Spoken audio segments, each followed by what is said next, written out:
ভালো মেয়ে ঠিক কাকে বলে জানো? ভালো ছেলে মানে কি? তুমিও বলবে সহজ প্রশ্ন। মাপকাঠি একটি।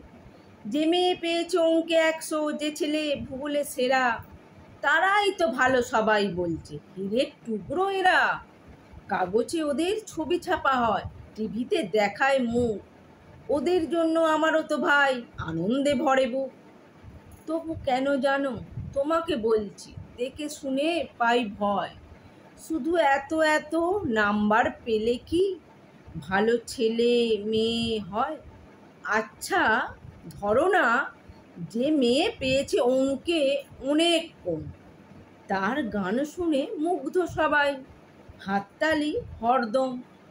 ওই যে ছেলেটা পাশ করে গেছে এবারও টেনে টুনে, বলতে কি ভাই আমরা অবাক ওর আবৃত্তি শুনে। নাটকেও তার নেশা আছে খুব, পরের বিপদে ছুটে। পাড়ার তিন্নি বাংলায় নাকি 30 পেয়েছে মোটে। কিন্তু মেয়েটা খেলাধুলোতে 10খানা গায়ে নামে। সত্যি বলো তো, তুমিও বলবে ওরা নয় কেউ দামি? চাই যে অনেক ইঞ্জিনিয়ার, চাই আরও ডাক্তার, পাশাপাশি চাই শিল্পী, খেলুড়ে, সে হোমই সিস্টার। কম নাম্বার পাওয়া ছেলেটাই কারিগর বলি আজ।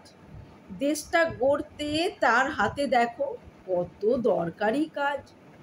পরের দুঃখে কাতর যে মেয়ে মুখটি করেছে কালো। কম নাম্বার পেয়েছে বলে কি বলবে না ওকে ভালো? অভাবের টানে কলেজে পড়েনি, ছোট দরমার বাড়ি। তবুও ছেলেটা বাবা মাকে দেখে, ভাড়াতে চালায় গাড়ি। তাই বলছি কি, শুধু নাম্বারে হয় নাকি মাপকাঠি? ভালো ছেলে মেয়ে বলতে কি ভাই মানুষ চাইছি খাঁটি।